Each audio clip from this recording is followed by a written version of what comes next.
Boa tarde, quase boa noite para todo mundo. Obrigado pela presença, professor Claudemir, Gilson, Richard. Uma longa trajetória, como o professor Richard falou, né? Então todos tiveram uma relação com o trabalho e com a minha formação, seja em disciplinas, estágios, convênios, bolsas de cultura e extensão. Foi realmente uma longa jornada, mas estamos aqui para concluir esse processo. Então agradeço imensamente aceitar o convite, né? Ainda mais no período de recesso, que tem todas as agendas conflitantes. Importante fazer o ritual presencial de formação, para mim, bem importante.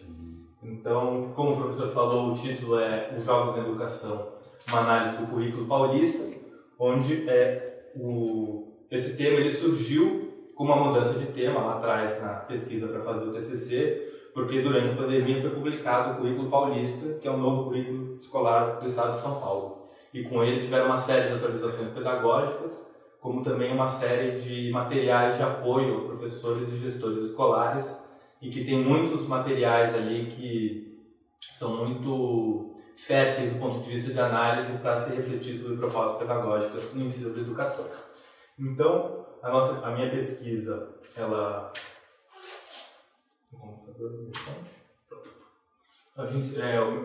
a pesquisa teve alguns objetivos, que foi sobre analisar a presença dos jogos nesse currículo paulista, tanto do ponto de vista da incidência dos jogos, como eles aparecem, como eles são escritos, qual é a função que eles estão cumprindo dentro do currículo e quantas vezes eles aparecem, em qual quantidade eles aparecem, aonde eles aparecem. Outro objetivo também era quais são as propostas para o uso desses jogos na educação, né? Uma vez que é um conceito muito abrangente e que pode ser citado de várias formas diferentes. Também como o currículo enxerga o uso do jogo dentro da educação. Outro objetivo importante também era verificar se o campo da educomunicação está presente nas propostas, se ela se relaciona com as propostas que estão ali citadas e como elas estão citadas.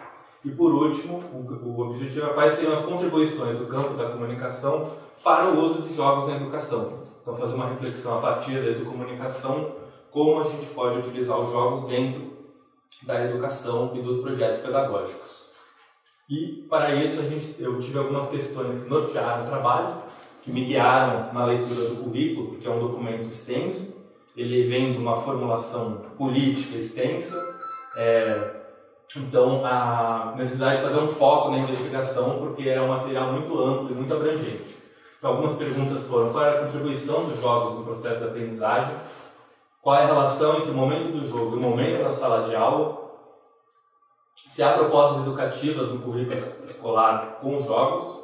Se a educomunicação está presente nas propostas do currículo? E quais seriam as contribuições da comunicação para aperfeiçoar essas propostas que a gente vai analisar? Então, aqui tem no trabalho, eu discorro nos primeiros capítulos sobre um pouco da teoria dos jogos, a teoria sobre a educação, a educomunicação e como elas se relacionam, não só nas teorias, mas nas abordagens que tem dos usos dos jogos na educação. Mas, para se debruçar sobre o objeto de estudo, que é o currículo paulista, e os materiais de apoio do currículo, foi necessário fazer uma recapitulação histórica das políticas que levaram à criação do currículo, né? Então aqui é uma breve linha do tempo, só para fazer um resgate, foi a primeira vez que apareceu um documento procurando criar diretrizes comuns curriculares, que foi em 1949 pelo Murilo Braga. Em 72 tem a primeira lei que fixa as diretrizes curriculares, comuns curriculares, que foi promulgada no governo Geisel durante a ditadura militar e abrangia apenas o ensino do primeiro e segundo grau, não abrangia o ensino médio. E com a Constituinte, em 1988, tem a previsão da garantia do direito à educação, um direito básico e universal, e que faria parte do Estado garantir esse direito universalmente. Então, com ela, surge a obrigatoriedade de se ter uma base nacional comum curricular para a garantia desse direito universal. E, a partir daí, se faz um esforço e uma força-tarefa para a criação dessa base nacional comum curricular, que começa em 1996 com a promulgação das Leis de Diretrizes Básicas, que é conhecida como LDB. Em 2013 tem uma atualização das Diretrizes Curriculares Nacionais. Em 2014 tem uma promulgação promulgação do Plano Nacional de Educação. Em 2015 sai a primeira versão preliminar da BNCC. Em 2017 a primeira versão referente ao ensino básico e fundamental. Em 2018 sai a versão referente ao ensino médio. E aí, nesse processo, se conclui e se encerra a formulação da BNCC como ela estava prevista lá atrás. Então foi um processo que levou quase 30 anos de atualizações pedagógicas, formulações de planos nacionais de educação, elaborações de diretrizes curriculares. Os currículos vão sofrendo atualizações conforme o tempo, mas a partir de 2018 tem a promulgação da BNCC na sua versão final, e aí cabe aos estados fazer a atualização pedagógica dos currículos escolares estaduais, seguindo o que a BNCC determina. Em 2018, a gente teve a promulgação do novo ensino médio, que era algo que não estava previsto, mas surge em resposta aos indicadores da educação básica, o IDEB. Eles são publicados em 2017 e 2018, e a resposta do governo é fazer um novo ensino médio, que ficou conhecido como a reforma do ensino médio. E aí, em 2020, tem a publicação, o Estado de São Paulo atualiza o currículo escolar estadual. Em 2020, tem a promulgação do currículo paulista, que é a versão atualizada do currículo escolar frente às diretrizes da BNCC. E em 2021, a Secretaria elabora material de apoio ao planejamento e práticas de aprofundamento, que é a sigla MAPA, que vai ser um pouco do objeto de análise da pesquisa. Esse material de apoio que ele é voltado para os professores e para os gestores escolares. Então essa é uma linha do tempo que remete um pouco, como levou um pouco de tempo sobre a atualização pedagógica dos currículos, e como também ficou suscetível a relações e sujeitos políticos que estavam em atuação no Brasil. Porque a formulação da BNCC ela começa no governo Dilma, se monta uma comissão para formular a BNCC, e no meio da formulação acontece o golpe jurídico parlamentar que removeu ela da presidência, conduziu Michel Temer, e a comissão da BNCC foi muito afetada por esse processo. Teve a renúncia do presidente da comissão, ele renuncia criticando os rumos que a BNCC estava tomando. O novo ensino médio surge dentro do governo Temer em resposta aos indicadores da educação básica.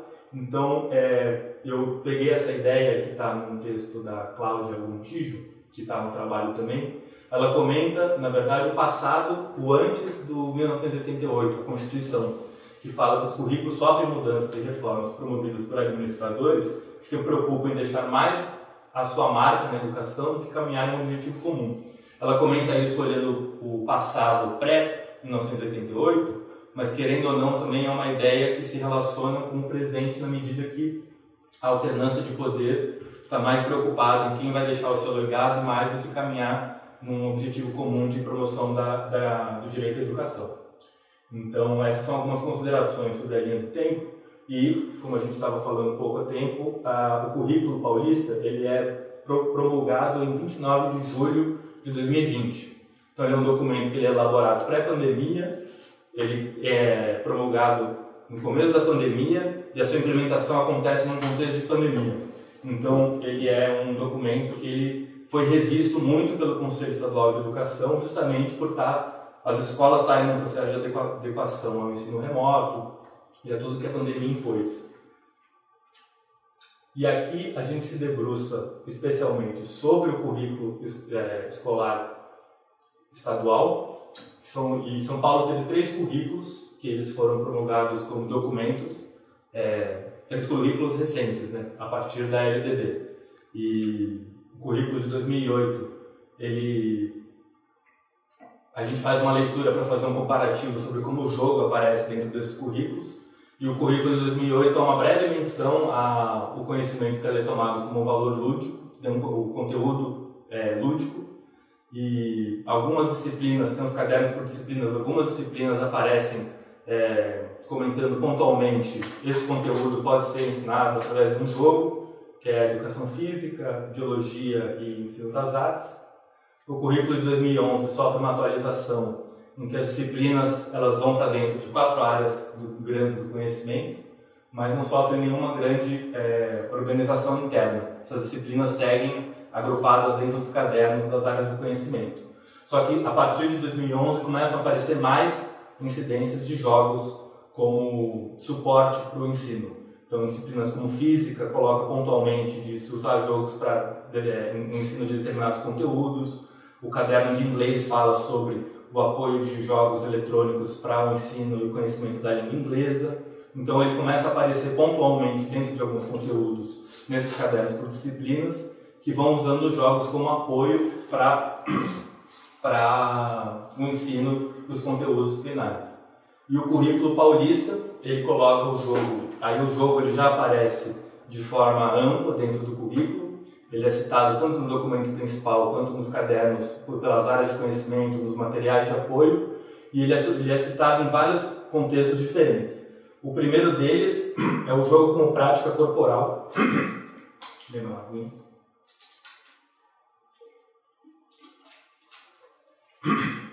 Ele aparece o jogo como prática corporal para o exercício físico, práticas do corpo, do desenvolvimento do corpo, muito apoiado em atividades de educação física, dança, teatro, e ele está dentro do ensino fundamental e dentro do ensino médio, citado assim. E depois ele aparece por disciplinas e áreas do conhecimento, o jogo ele aparece e ele é citado como um objeto do conhecimento.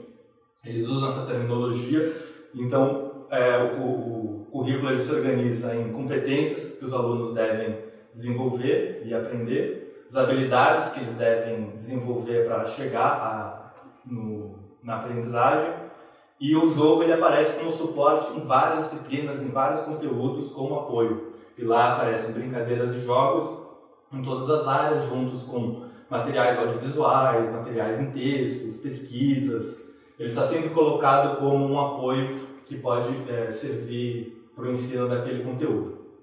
E depois ele tem o currículo paulista, um órgão da Secretaria de Educação, que é a Escola de Formação e Aperfeiçoamento dos Profissionais de Educação. Eles elaboram material de apoio voltado para professores e gestores escolares sobre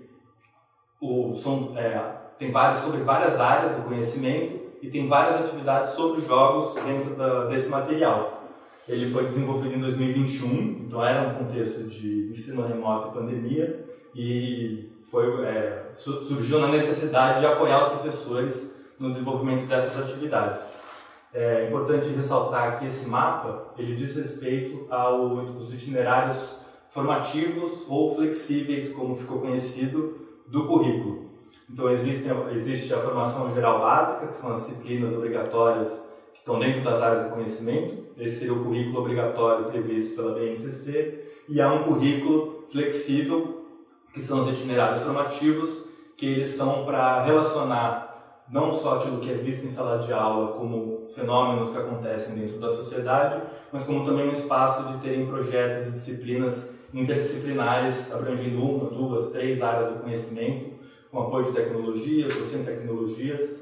Ele é um espaço aberto de proposição dos professores e da gestão escolar.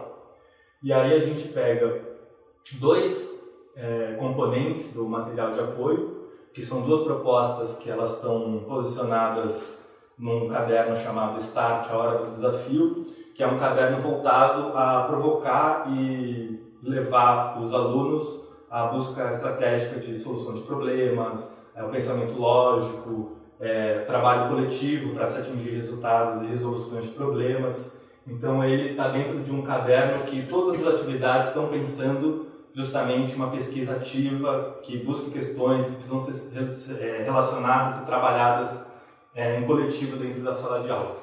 O primeiro componente do mapa, que é uma proposta educativa do caderno, chama dos jogos de tabuleiro ao RPG. E ali eu coloquei um breve resumo do que essa proposta se apoia, que ela foca na compreensão sobre a criação dos jogos, do universo narrativo e dos personagens, através das sessões de RPG. O jogo da RPG é um jogo coletivo, socializante, né? Ele é falado, ele não precisa de apoios, podem ter apoios de materiais de tabuleiro, cartas, livros, mas não é essencial para o jogo acontecer. Então ele é uma atividade principalmente socializável entre os alunos. Então a estrutura do componente se divide em 5 atividades que vão de pesquisa, coleta de informações, reflexão, quais funções cada aluno participa lá dentro e o que eles oferecem para a comunidade escolar. No final tem uma atividade que é sempre uma proposição para o espaço escolar. Então, alguns pontos que eu coloquei que vale a menção e o destaque desse componente é que existe uma preocupação na proposta da formação e da manutenção de ecossistema comunicativo. Então, os alunos, desde a etapa de pesquisa e diálogo sobre qual vai ser a atividade a ser desenvolvida, o material ele traz o aluno para discuta com os alunos, traga os alunos para propor isso, eleja alunos que desempenham as funções para executar essas tarefas. Inclusive o material fala sobre dê liberdade aos alunos para trocar de tarefas. Se os alunos no meio do processo não quiserem mais desempenhar aquela tarefa, dê essa liberdade a eles de não desempenharem as tarefas, seja por qualquer motivo. Então o material sempre se preocupa em criar esse espaço onde há comunicação, tanto professor-aluno, mas como aluno-aluno também dentro das atividades. Então, outra menção de destaque é a promoção da autonomia e o protagonismo do aluno, uma vez que há esse espaço de liberdade, tanto para a criação das sessões de RPG e do que se propõe dentro desse espaço. Também tem uma atividade de proposta para a comunidade escolar, em que os alunos promovam uma sessão de RPG com a comunidade escolar. E ali eles possam serem propositores da atividade, não mais o professor conduzindo a atividade, mas tendo os alunos como mediando e conduzindo uma sessão de RPG com pessoas fora da sala de aula daquela turma. E ali, foi isso que eu acabei de comentar, o último ponto de destaque é o aluno enquanto propositor do jogo e da atividade pedagógica, que é um oferecimento para a comunidade escolar a partir de um conteúdo que foi trabalhado em sala de aula. Então, outra coisa para se mencionar é que o componente ele reforça a todo momento esses 3 destaques que eu fiz aqui, e eles estão muito em consonância com os princípios e os valores do campo da educomunicação. Por mais que não apareça a palavra educomunicação, aparecem as palavras de ambiente comunicativo, ecossistema comunicativo, autonomia do aluno, protagonismo do aluno, empoderamento do aluno. Isso tudo é reforçado ao longo do material, do início ao fim, de trazer o aluno para o centro da proposta. Então, tem uma consonância muito grande dessa proposta com os valores da educomunicação e há uma convergência entre a proposta e alguns dos princípios da Educom. E o outro componente que foi analisado dentro do mapa, ele também está no mesmo caderno do que o anterior, Start, a hora do desafio, e ele só está numa outra unidade curricular, que é uma unidade curricular que quer trabalhar clubes socializantes. Então há clubes de jogos, clubes de atividade física, clube de esportes, clube de história em quadrinho, literatura. O caderno todos tem essa proposta de criação de clubes. E essa proposta pedagógica quer criar um clube de esportes e jogos digitais, que é um clube que se apoia numa modalidade que é um fenômeno novo, que é dos esportes eletrônicos competitivos. E a proposta dessa atividade é a formação de um clube de esportes dentro da escola e que faça uma análise do esporte eletrônico em relação ao esporte tradicional. Então, fazer essa discussão do esporte eletrônico competitivo com o esporte tradicional que é amplamente conhecido já. E também há uma pequena parte sobre a criação dos jogos digitais, que fica no final do componente.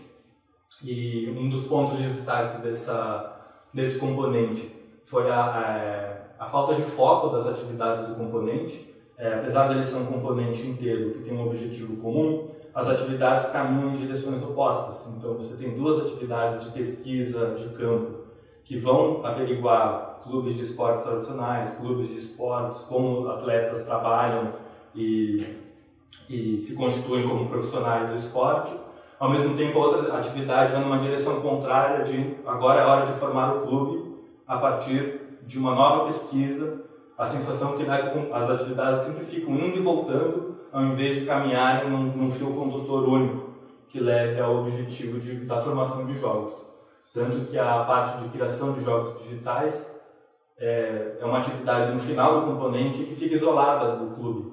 Então as atividades dentro do componente não se comunicam entre si, podendo fazer algo mais transversal que agregasse mais no total.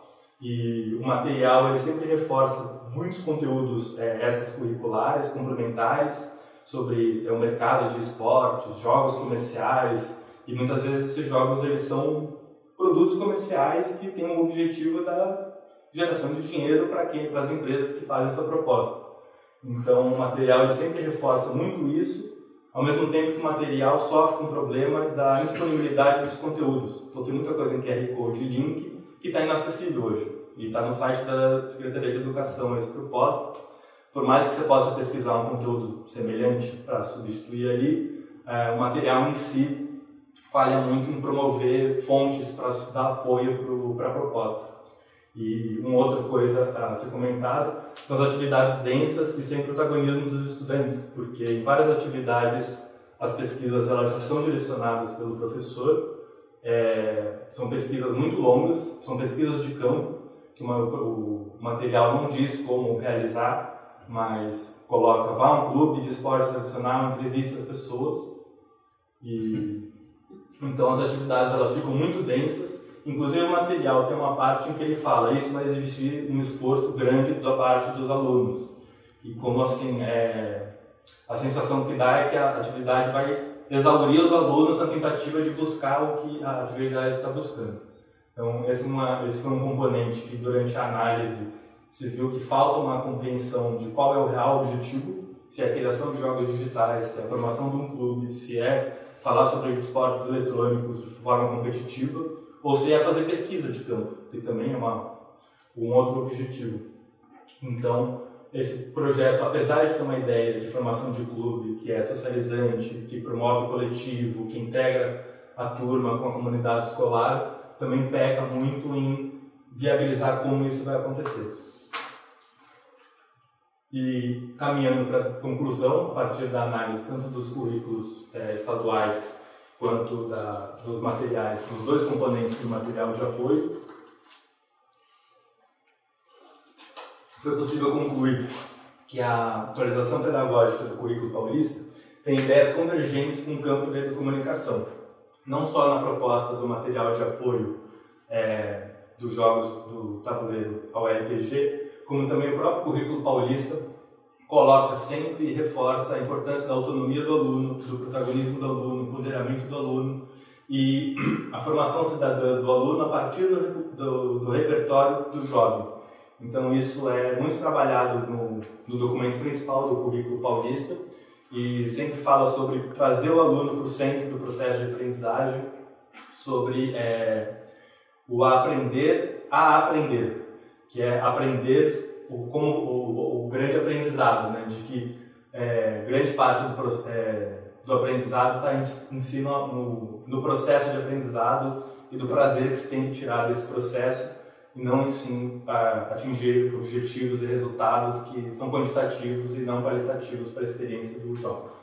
Então foi possível averiguar que há muitas ideias convergências, ao mesmo tempo que ainda está muito em aberto muito dos itinerários formativos e flexíveis, enquanto se tem muita clareza do que se quer num lugar, não se tem clareza de como concretiza isso.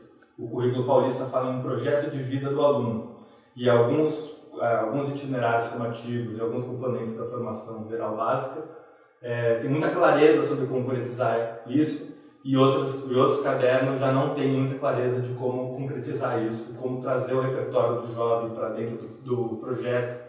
Então, ele ainda é um currículo muito heterogêneo no sentido das ideias, mas ainda assim há muitos pontos convergentes com o campo da educomunicação. E durante a conclusão e da análise do objeto foi possível elaborar quais seriam as contribuições da educomunicação não só para o currículo, mas como também para a implementação dos projetos que estão no material de apoio, né? Então há uma bagagem da Educom que pode ser muito proveitosa, que é da gestão e do planejamento e implementação de projetos pedagógicos, porque fazendo a leitura dos materiais de apoio, você tem muita clareza de onde se quer chegar, tem muita clareza quais são os valores que orientam o currículo, mas os projetos não têm muita clareza qual é o caminho a ser traçado por lá. E às vezes não é uma questão de queremos empurrar jogos digitais, jogos eletrônicos para os alunos, porque é isso que pega na juventude. Às vezes é só uma falta de clareza de como conectar isso à realidade de um aluno que pode não gostar, talvez, de jogos eletrônicos, e como construir a partir disso também. Então, há uma grande reflexão da implementação dos projetos pedagógicos. A Educomunicação, acredito que teria muito a contribuir nessa parte. E também, dentro das atividades, muitas atividades do material de apoio do planejamento prático, tem uma outra oficina que não entrou no trabalho, mas uma oficina de redes sociais e comunicação, para falar sobre fake news, desinformação e tudo isso. E é uma proposta muito interessante, mas que acaba caindo em atividades de pesquisa, coleta de dados, uma lista de exercícios para se averiguar o conhecimento, e atividade, o componente que fica indo e vindo nessa lógica de pesquisa, resultados, lista de checagem do conhecimento. O componente do clube dos jogos digitais e esportes também fica nisso. Faz uma pesquisa muito legal sobre se esporte eletrônico é esporte ou se não é, se é competição ou se não é, mas a conclusão da atividade faça um quiz, uma lista de exercício e ver qual turma que pontua mais. Então, há um material muito riquíssimo a ser trabalhado, mas não há muito, na hora de fazer a colheita desse processo, cai ainda em práticas que são muito tradicionais de ensino, listas de tarefas, exercícios, quizzes. Então, a Educomunicação tem uma contribuição grande para a promoção dessas práticas que promovam diálogo, coletividade, autonomia e empoderamento dos jovens, que eles possam, dentro da pesquisa, eles direcionarem o que fazer com aquele conteúdo. Inclusive, se porventura eles não gostam de jogos digitais, não gostam de jogos esportes competitivos, que é uma possibilidade em aberto, que o material acaba nem incluindo, partindo do pressuposto que todo mundo joga, que todo mundo consome jogo competitivo. E a última parte é sobre o letramento lúdico, que é um termo em inglês, ludo literacy, que é adquirir habilidades para jogar, para compreender os significados dos jogos e para fazer jogos, que está num texto do Smar, Francisco Tupi e do Gilson Schwartz, em que fala muito sobre as intersecções da educomunicação com jogos. E isso são pontos que aparecem tanto dentro do currículo paulista, pelas áreas do conhecimento, como nos materiais de apoio. Então se fala sobre criar jogos, fazer jogos, jogar e fazer a reflexão do jogo, a reflexão crítica, prever a habilidade para jogar, uma vez que nem todo mundo joga, que nem todo mundo tem o letramento para se jogar, seja um esporte eletrônico, seja um jogo de tabuleiro. Então essas foram algumas contribuições. E aqui tem algumas considerações finais, que é um pouco uma reflexão de como a educomunicação e o educomunicador se posicionariam nesse contexto escolar, frente hoje o material de apoio, o MAPA. Ele é uma proposta em aberto para as escolas. O MAPA ele fala, todas as atividades aqui podem ser adaptadas frente às demandas, necessidades, sejam dos professores, sejam dos gestores, sejam dos alunos da escola. Então tudo ali pode ser adaptado, mas não diz como adaptar e por onde começar também.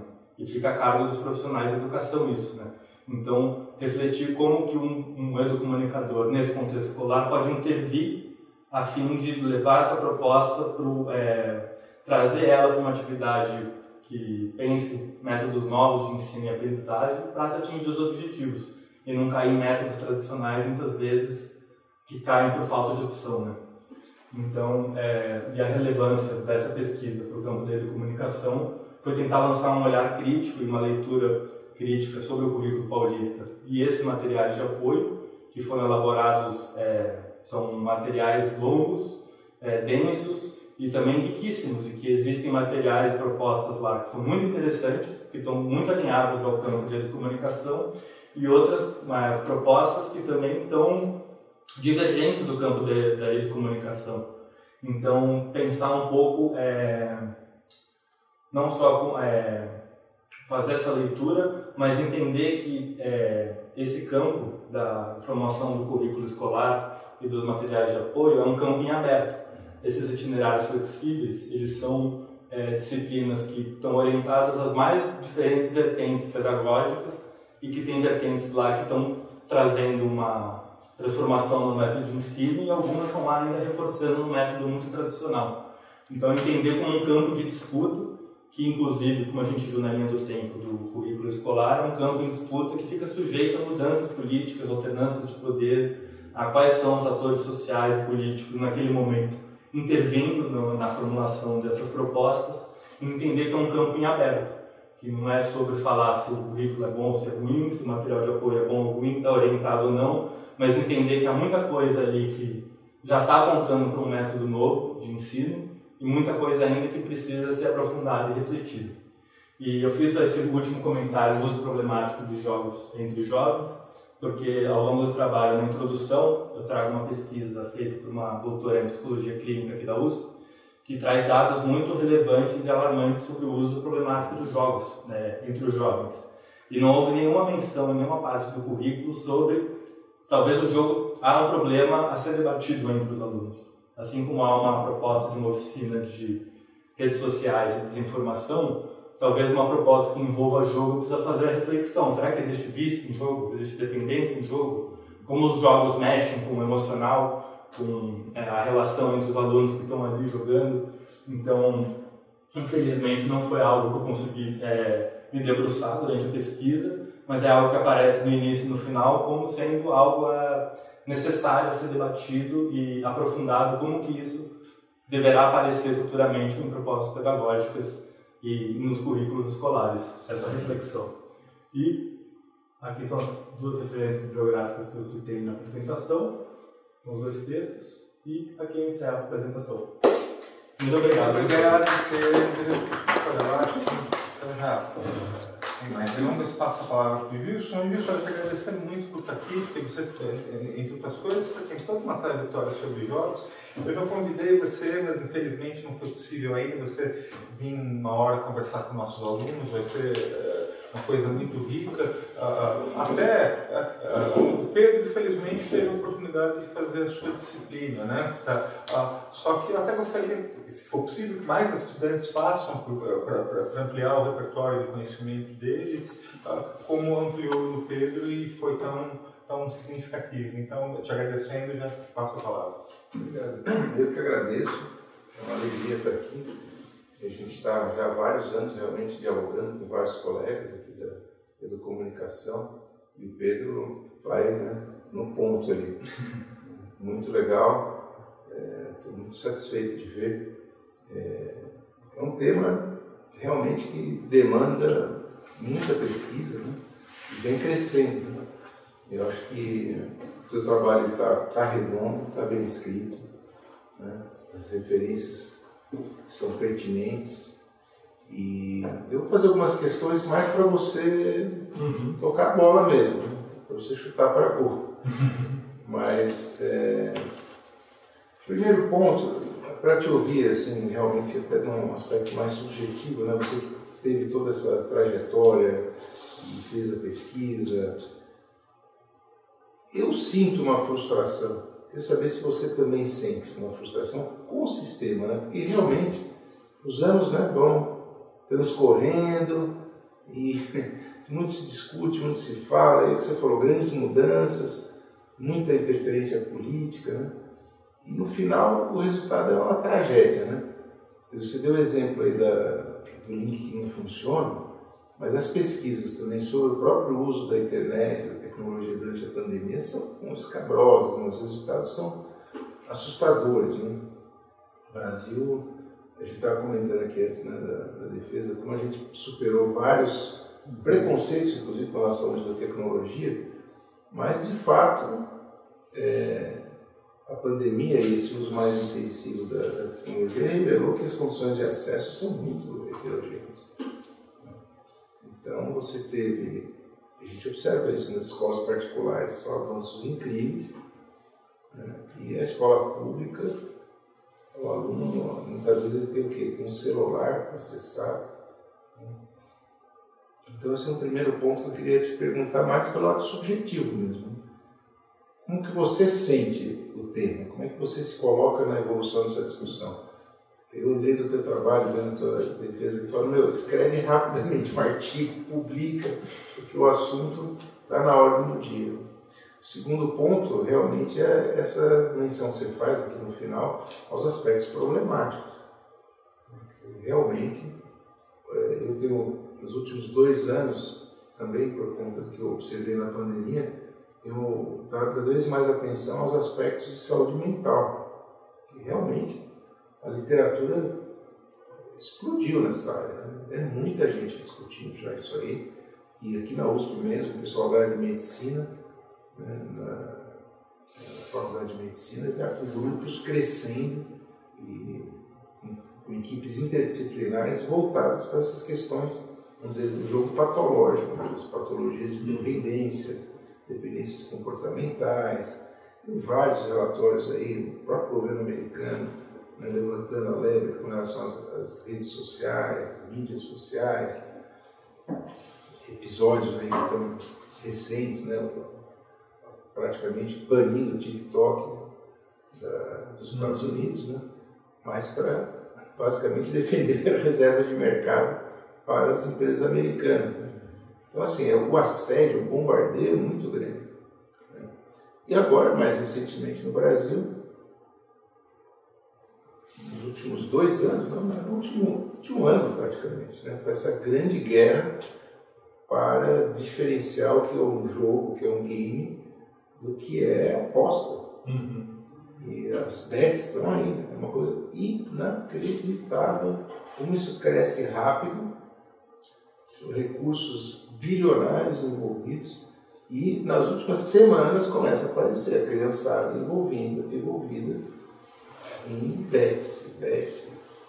Chegaram a criar uma categoria, os fantasy sports, para tentar pegar subsídios e políticas públicas para a área de games, direcionados, no fundo, a criar dependências na área dos jogos de azar.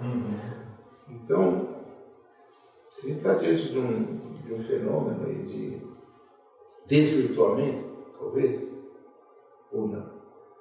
Queria te ouvir um pouco sobre isso, porque realmente eu acho que você faz um belo apanhado, e eu diria que nos últimos 2 anos, no último ano, o tempo está passando, a gente está vendo essa coisa se agravar. Quer dizer, a incapacidade de ter qualquer política pública voltada a um uso realmente saudável, educacional, né, dos jogos, das próprias mídias, né, estão perdidos. E realmente a universidade eu vejo como um dos últimos espaços onde você pode levantar essa discussão, fazer esse alerta. Né? Então tem um aspecto de política pública, aspectos políticos, mas tem um aspecto de, vamos dizer, sanitário, de saúde pública, que está cada vez mais evidente. E conectando também a questão dessa dependência comportamental da garotada com relação aos jogos, há aspectos que têm a ver com a saúde mental, mas que aparentemente não. Por exemplo, a questão da alimentação. Quer dizer, essa coisa de você ter um excesso de tempo de tela, muitas vezes no celular, em outros casos, no computador, no notebook, no tablet, no quarto, né, ou num lugar que a pessoa fica realmente isolada horas e horas e horas jogando, o que essas crianças comem durante essas longas jornadas? Até a China chegou a proibir o tempo de tela. Então, isso é um aspecto hoje crítico, né? Porque já é uma questão de saúde pública mesmo. Até a questão política, a questão de saúde mental e uma questão que é de saúde física, justamente. Né? Porque o esporte, digamos assim, normal, o esporte analógico, implica a movimentação do corpo. O esporte é a movimentação do dedo. Quantas horas o sujeito tem que ficar lá? Qual é a dieta? Tudo isso eu acho que permanece ainda uma nuvem de incompreensão, de falta de discussão. Que o teu trabalho pode ser um bom elemento aí para estimular. Finalmente, uma outra questão que você não chega a examinar, mas eu também te pergunto para você dissertar à vontade a respeito, que é a questão da relação entre jogo e vida, né? O que significa o jogo na vida de uma pessoa, de qualquer pessoa? Em que medida essas diretrizes pedagógicas, curriculares, elas não estão realmente quadradas demais, né? Tentando meio que incorporar um tema novo, mas sem saber lidar com o assunto. Você sugere isso, eu achei excelente. Realmente não é só a questão do link que não funciona, é a questão da coisa mal ajambrada, misturando uma coisa muito nova com uma pedagogia muito velha, né? E não se discute realmente o que é o lugar do jogo na vida da pessoa, o que na sociedade se tornou nos últimos anos tão importante, tão vital com relação ao jogo. E aí a palavra-chave é a tal da gamificação. Ou seja, você aponta muito bem temas que estão ausentes, né, dessas diretrizes, e esse eu acho que é um que é importante, porque não é só jogar ou aprender a fazer jogos, mas é realmente esse fenômeno da gamificação. Tudo vira game. Né? Mas com que sentido? Então, realmente, talvez, na minha opinião, deveria trazer para os professores, para os estudantes, né, essa questão. Qual é o lugar do jogo na vida da pessoa? Qual é o limite da gamificação? Eu tenho brincado, usado muitas vezes a expressão edugamificação, justamente para brincar com a educomunicação. Dentro da educomunicação tem um campo aqui que é da edugamificação, porque tem um certo vislumbre também de uma era que tudo vai ser aprendido com games, obviamente digitais. Mas não é assim. Né? Quer dizer, mesmo fazer um jogo, a gente, para fazer um game digital, um jogo digital, passa por uma coisa analógica, o desenho. Eu tenho feito oficinas em escolas públicas, para criar jogos, e realmente você começa com papel e lápis, e conversa. São práticas pedagógicas que vão ter um tipo de orientação para a criação de jogos, mas que não é diretamente fazer o jogo. Você menciona no seu trabalho o Scratch, né? O Scratch é uma linha também, mas o Scratch também pressupõe que você vai resolver a questão do aprendizado de criação de jogos com uma coisa que já é digital. Então, gamificação, digitalização, também é um perigo tomar isso como algo que, olha, fora disso não existe mais nada, só por aí você vai criar conteúdos novos ou seduzir os alunos para práticas de aprendizagem, né? Então, muito bem notado aí no final, né, que as diretrizes e a história do campo, né, da comunicação aponta para outras questões críticas na formação, tanto dos professores quanto nas práticas pedagógicas. Então, tem esse risco, né? Nossa, games hoje todo mundo joga, todas as crianças jogam, todos os nativos digitais, mas será que é para tomar como um dado isso? Acho que você vai muito bem ao dizer, olha, aqui tem um problema mal abordado nessas mudanças curriculares e com alguns pontos que merecem ainda mais preocupação. Eu diria que essa espécie de, de certa forma, uma medicalização do tema está surgindo com uma tendência muito forte, porque o jogo ele afeta o desenvolvimento, digamos, cognitivo, mas também o risco de gerar pessoas que se alimentam mal, a conexão entre os seus hábitos alimentares, os seus hábitos de consumo de produtos e serviços digitais, tem sido objeto também de preocupação dos especialistas. Né? O pessoal chama de gut-brain axis, né? O eixo entre o intestino e o cérebro. Dizem justamente que o intestino é o segundo cérebro. Então, claro, se você está em casa ou na escola, ampliando o espaço dos games, dos esportes, etc., como é que está isso afetando a saúde física e mental? Então, acho que, enfim, está de parabéns. Estou só levantando aqui a bola para você comentar e falar um pouco da tua trajetória também, o que você está pensando ou já fazendo, perspectiva, se é uma coisa que você vai continuar pesquisando, qual que é a tua agenda? Tá certo. Eu respondo primeiro o Gilson ou... Responde primeiro, tá bom. Bom, aí vou começar do começo da sua primeira pergunta e depois eu chego no final, né, que é com relação à frustração com o sistema e o processo que leva à formulação dessas políticas públicas, currículos escolares. Um dos grandes pontos de ter atrasado a minha graduação aqui é porque eu trabalhava com política. Eu trabalhei 8 anos com política legislativa, alinhados à esquerda, PSOL, PT, pessoas desse campo ideológico, mas eu trabalhava na assessoria de comunicação e ficava lá dentro vendo como as coisas eram formuladas e como também os tapetões desformulavam o que tinha sido formulado, né? Então, tinham anos que eu priorizava, anos de campanha eu priorizava mais trabalho, anos de não campanha eu priorizava mais estudos aqui. Então, a trajetória de formação aqui na Educom teve muita relação com isso, né? E apesar de não ter sido o primeiro tema que eu pensei em pesquisar, o outro tema que eu pesquisava é um até que eu comentei na sua disciplina, que era o projeto da Fundação Casa de Games, com o uso de jogos eletrônicos dentro da Fundação Casa.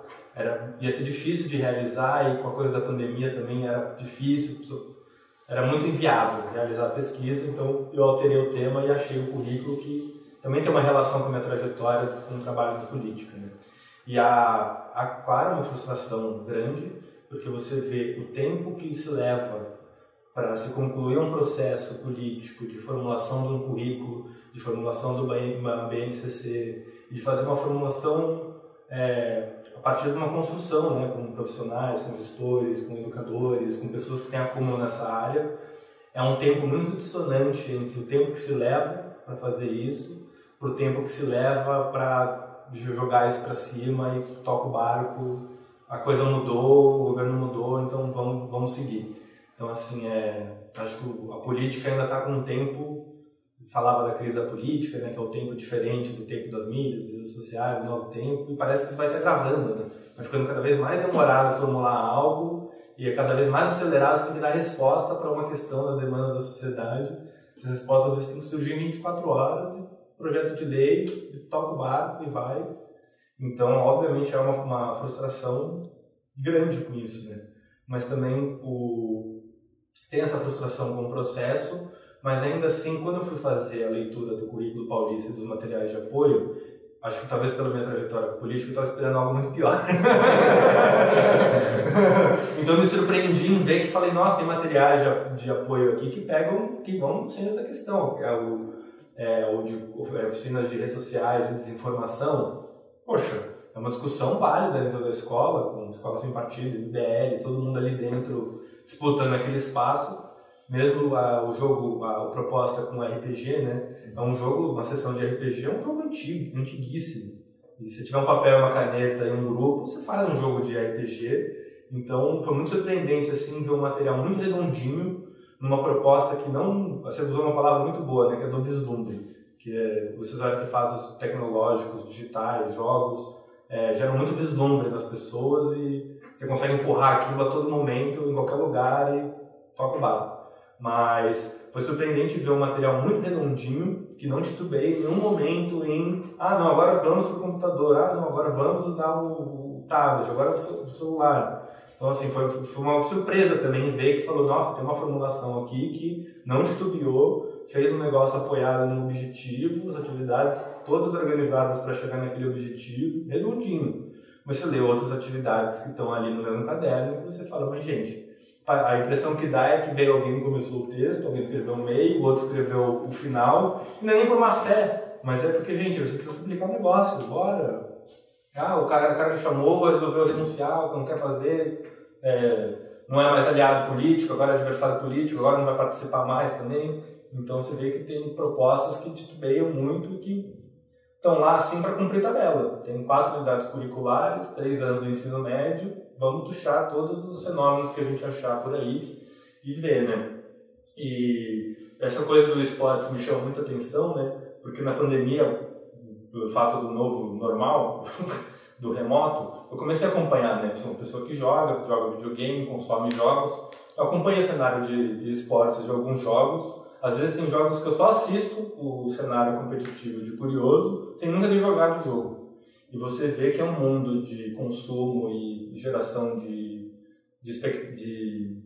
venda de um hábito de vida que é todo embasado, tem 3 frentes, né? Que é fast food e energéticos, casas de aposta e empresas de venda de computador e aparelho eletrônico. Exato. Os 3 patrocinadores desse cenário são esses 3, qualquer esporte que você pegar, qualquer jogo eletrônico que você pegar, vão ser os 3 frentes que patrocinam esse cenário, né?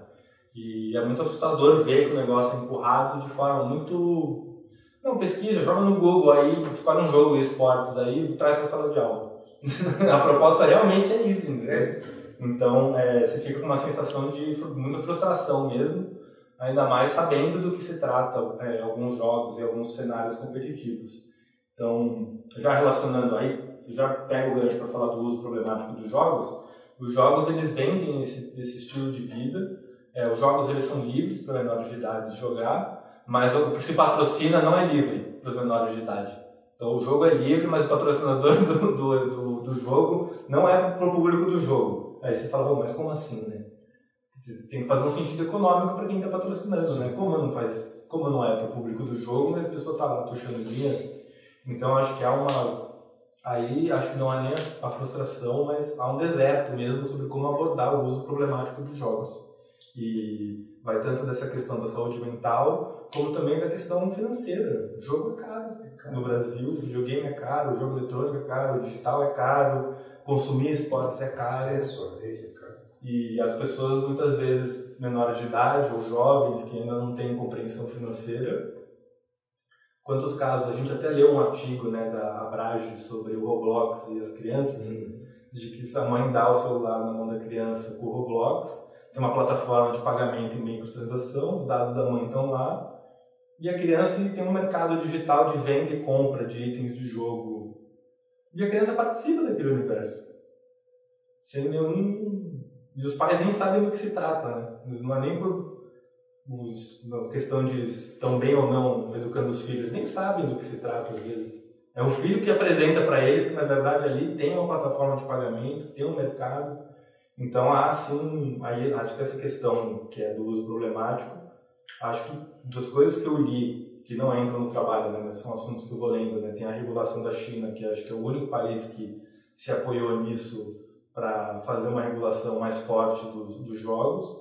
E tem tanta questão, teve a primeira, né, que foi a questão sobre o tempo de tela, né, os jogos limitarem os tempos de tela, e acho que não sei se eles estão discutindo uma segunda agora, ou que já saiu essa segunda, que é com relação à microtransação em jogo, que é pegar esses jogos que são os fantasy games aqui, é um jogo, tá lá no aplicativo, é um jogo, você abre, parece um jogo, mas ele tem a lógica do cassino. Você joga ele no fundo, você só está roletando num caça-níquel para ver se você vai conseguir ou não ser o sorteado da vez. Então, eles querem, acho que a segunda regulação que eles estão tentando fazer é para incidir sobre isso, né?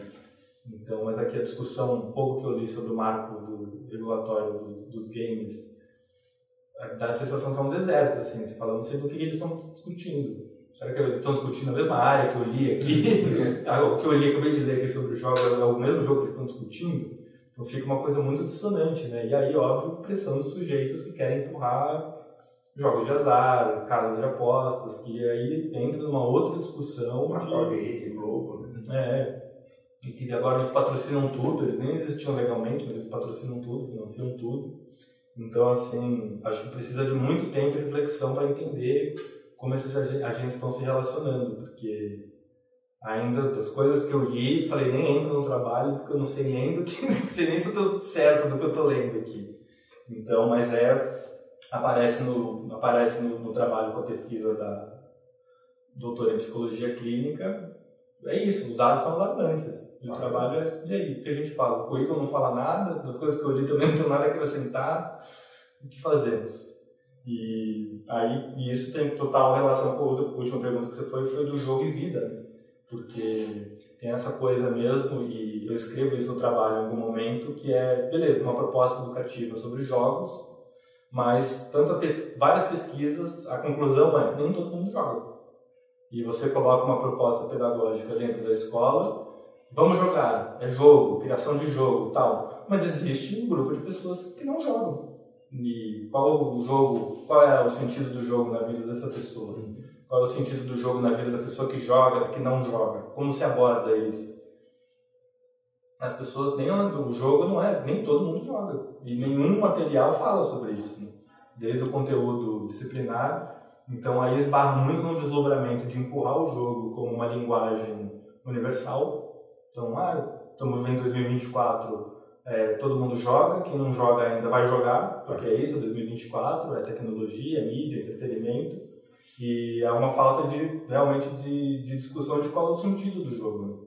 No capítulo teórico tem assim brevemente lá sobre o Huizinga e o sentido do jogo na vida das pessoas, mas é uma discussão muito filosófica que precisa de muita reflexão para olhar para o hoje. Então, é muito difícil fazer essa discussão quando quem está lá propondo parte de um pressuposto de que todo mundo joga todo. Então, são muitas pontas assim que dá para fazer muitos caminhos diferentes de análise e pesquisa e reflexão e é muito assim, tem muitos caminhos para seguir. E um pouco assim, relacionando as coisas do jogo e vida e da frustração do início, você vê que experiências positivas com jogos e educação são pontos fora da curva, né? Tem a experiência da Fundação Casa, que eles nem têm relatórios consolidados para falar sobre como eles enxergam esse projeto. Então eles nem fizeram uma colheita ainda deles próprios de como isso impactou o currículo deles. Ao mesmo tempo, por um lado, alguns acreditam que isso só foi possível porque a população encarcerada menor de idade diminuiu em 60% nos últimos 10 anos. Então, se fosse aquela realidade 10 anos atrás, não ia ser possível. Então, só foi possível porque diminuiu. E, por um outro lado, não funcionou aqui, mas funciona aqui, não levaremos essa discussão além. E não tem pontos de contato com outras secretarias sobre essa política, não se comunica isso para fora. Então, as pequenas experiências positivas que tem, elas são muitas vezes muito incipientes e não fazem parte de uma totalidade, né? E elas funcionam como, tipo, olha que legal, eles fizeram lá, que bacana, tal, vamos aplaudir. E o todo não faz a reflexão de como isso pode contribuir para o todo. Então, há uma frustração aí também, né? De que experiências positivas são muito isoladas e sem pontos de comunicação e contato com outros sujeitos que estão por aí. E com relação à trajetória que você estava falando pessoal, né, acadêmica, eu parei de trabalhar com política ano passado, aí eu consegui fazer o TCC. Aí foi ano de priorizar o TCC. Mas também porque existia uma frustração com a política enquanto carreira, porque você trabalha com assessoria de comunicação, é uma batalha todo dia. E eu me formei politicamente, mas também profissionalmente nesse meio. E foi excelente. 8 anos de trabalho e realizações e concretizações de projetos, nada a reclamar. Mas há uma frustração no sentido de que é um ciclo que a sensação que não te traz resultado. Traz resultados de aumenta a bancada ali, consegue aprovação de coisas ali, aqui e tal, mas no sentido do todo, eu falo, minha carreira não é ser político. Então o que eu estou fazendo aqui? Concretizei muitas coisas legais, aprendi muito, cresci muito, me formei muito, mas não é a minha carreira, não é o meu projeto de vida, porque há uma frustração grande sobre qual é o impacto que isso tem para fora da burocracia política. Então, aí nessa reflexão, existem os jogos como uma nova linguagem que eu quero me apropriar, no sentido de fazer jogos, desenvolver jogos, pensar como refletir se eles, qual o impacto que eles vão ter, o que eles vão passar, qual a mensagem que eles vão passar, aprender a fazer isso para também poder abrir uma caixinha de gente, olha como se faz isso. Esse é o processo, há diferentes fluxos de trabalho dentro desse mundo. Então, de trajetória, há uma vontade muito grande de investir mais nessa linguagem. E com assessoria de comunicação, eu trabalho no emprego, mas há uma sensação de que não há muito mais aonde avançar. Há uma linguagem nova que me motiva e me anima mais a se apropriar e entender os impactos e como ela se relaciona com as outras áreas. né? E de ponto de vista acadêmico, brinquei muito com a Bruna, né, minha companheira, falei, nossa, fazendo TCC tá me dando vontade de fazer mestrado, olha que merda. Caramba, tá me dando vontade de pesquisar e estudar mais. Então, há também uma animação e uma curiosidade de ter muita ponta solta no trabalho, no sentido de que joga muito para outras questões de relacionar, por exemplo, essa coisa da regulação da China, eu li muito sobre isso, mas não fazia sentido colocar isso na pesquisa. Mas é muito interessante e comparar isso com a experiência de outros países. Há pesquisa sobre o uso problemático dos países em vários países e quais são as legislações sobre o uso de jogos nesses países. Há muita curiosidade aí e ainda não há certeza por onde seguir, mas há muita curiosidade em continuar provocando essa área dentro do estudo e da academia. Então, alguma coisa vai sair. Bora fazer mestrado. Claro. Obrigado. Aí encerro as respostas aqui. Beleza, obrigado. Parabéns. Então, Paulo, muito obrigado por você estar aqui também. A palavra é sua. Obrigado a você, caro Victor, por me convidar e ter a oportunidade de conhecer o trabalho final do Pedro e estar aqui também com o colega Gilson, discutindo a partir desse trabalho, porque, enfim, primeiro começar pelos elogios ao Pedro. A mãe, a Mônica, né? Tá gravando aí, toda animada. Tem que gravar, porque ela tá vendo foto. E a Bruna, companheira, tem mais é que tá aqui que seja mesmo. Porque tá de parabéns, porque o Pedro sempre foi um aluno que nos incentivou aqui a trabalhar, porque ele sempre foi comprometido. Pedro foi. Né? Mesmo ele se envolvendo com política, de vez em quando sumia, nas campanhas, né? Depois de campanha ele dava uma sumida. Mas a gente sempre gostou muito da presença dele, porque sempre foi uma pessoa bastante comprometida e nas aulas a gente viu o olhinho dele brilhando, aquela coisa assim de que, opa, vai sair coisa legal daí. Então que bom eu estar aqui vendo que saiu. Que bom. Né? 8 anos, chegou, levou 8 anos para chegar aqui, mas está justificado, a política roubou você um pouquinho da gente. E ajudou a chegar aqui. Eu também. Se formou muito para chegar com essa qualidade. Exatamente. E a sua primeira graduação? A segunda. Ah, a primeira foi Geografia antes. Ah, geografia. Mas eu não concluí. Ah, não? Fiz 60% Ah. do curso e mudei. Não, porque pensando justamente em termos de um TCC de graduação, está muito bem feito. Então eu fiquei pensando, não lembro se ele tinha feito alguma graduação, por isso a pergunta. Está realmente muito bem feito, como o professor Justo já falou, né? E talvez aqui eu tenha apenas, em termos de TCC, de trabalho de pesquisa, apenas uma questão mesmo assim de mostrar que eu senti falta, tá? Porque em relação a todo o resto, realmente é muito bom, eu gostei muito da leitura, né? Até porque, enfim, se traz um tema que eu também me envolvi, né? Algum tempo atrás, né? Você sabe dessa história. De fato, talvez ele tenha que terminar porque faltou catalogação, né? Parece que faltou inserir a ficha. Né, de catalogação. Porque só está escrito lá, catalogação da escola tal, mas a ficha em si não está. Na verdade, eu fiquei na dúvida nessa parte e entreguei sem. Não, tem que ter. Tem que ter. Aliás, essa ficha de catalogação é essencial. Tem que ter a ficha.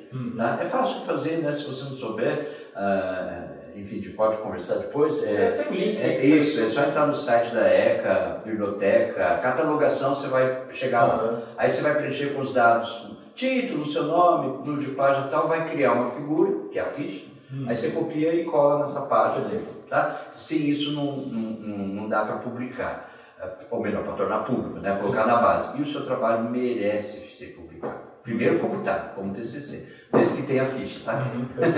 Mesmo que esse outro item, você com o seu orientador pode depois discutir se mexe alguma coisa ou não, mas a ficha tem que ter. Então já vai ter que ter. A minha recomendação é esse prazo de mais 30 dias, que é o que a gente tem aqui como usar, né, para esses ajustes, para daí levar a versão final até o Dário, né, a secretaria, para que essa versão final, com essa ficha, né, catalogada, vá até a biblioteca.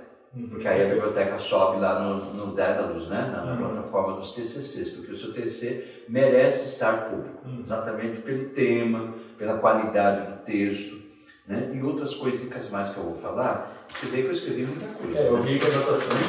Mas eu vou tentar selecionar até pelo horário, porque realmente o seu texto é legal, o assunto também me interessa.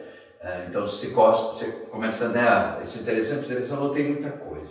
Mas não vou falar tudo. Mas assim, então, além da catalogação, talvez só um item que talvez tenha feito falta aqui no seu TCC em si. Mas enquanto organização do seu texto, né, além de estar bem escrito, né, articulado, muito bem articulado em relação não só às informações, às referências, né, mas o uso que você fez delas e o percurso que você estabeleceu, que é isso mesmo, né? O tema, só o tema em si, jogo e educação, já é um mundo, né? Sim. Mesmo assim, você conseguiu dar um foco. Eu gostei do fato da sua escolha, o seu orientador, obviamente, né? Ter encaminhado para chegar no currículo paulista, tá? Porque foi uma boa opção, uma opção no sentido até pragmático mesmo, né? Nessa problemática toda imensa, complexa, né? De pensar o jogo na educação, você poderia seguir vários caminhos e escolher um caminho bem pragmático e próprio para um TCC. Claro. E que demanda, assim, um mestrado depois, porque outras coisas podem vir aí junto, né? Então, para começo de conversa, no TCC você fez uma boa escolha, bem pragmática, né? Depois de fazer toda essa contextualização, essa reflexão teórica de jogo, você fez legal, depois de jogo na educação e tal, chegar numa coisa bem pragmática, olhar o currículo paulista que está aí, o que ele traz. E aí a sua descoberta é um pouco aquilo que também eu percebo, tanto do lado positivo, tem coisa legal, como? Ixi, mas do jeito que está posto aqui, desviou, né? Desviou do que estava aí colocado no início, precisa melhorar, precisa rever, então isso justifica uma pesquisa, isso dá sentido a uma pesquisa, né? Não fica só no teórico, mas você encontra ali questões que merecem ser retomadas. Então, é uma maneira da pesquisa dar uma devolutiva para a sociedade, ainda mais quando trata, então, de um documento, né, de uma política pública como o Currículo Paulista, que até tem uma certa atualização, trazendo o jogo e tal, e você mostra isso, mas também tem outras frentes que estão ali ainda precisando ser cuidadas, e bem cuidadas, né? E você trouxe um pouco isso. Embora o percurso que você tenha feito antes tenha sido mais longo do momento da chegada. É assim mesmo. Quando a gente faz todo esse percurso, a gente usou uns 80% do tempo da energia nossa para fazer, né? Aí quando a gente vai para o foco mesmo da questão, falta tempo, você não tem mais energia, aí você tem que acabar logo. Né? Então acaba ficando mais assim, descompensado até. Isso é normal. Muito, ainda mais em pesquisas que têm um recorte tão bem limitado como o caso do TCC. Mas isso também pode vir a acontecer em mestrado, doutorado, né? Porque, enfim, faz parte mesmo do processo. Mas o que importa é que você chegou num ponto que você teve vários eurecas, vários tipos assim, saí de uma questão, cheguei até aqui e descobri outras 10 questões, né? É um pouco assim mesmo, e para isso que serve a pesquisa, né? Então, além do seu TCC, que deve ser publicado, junto com isso, você tem que agora focar em, de repente, um artigo, tá? E já deixo o convite, não deixe de escrever seu trabalho no 10º Educom, plim. Divulgação do nosso evento, né, que a gente está programando para novembro. É um evento que trata sobre a participação social para a cidadania, a partir da comunicação com política pública. Né? E tem 10 grupos de trabalho.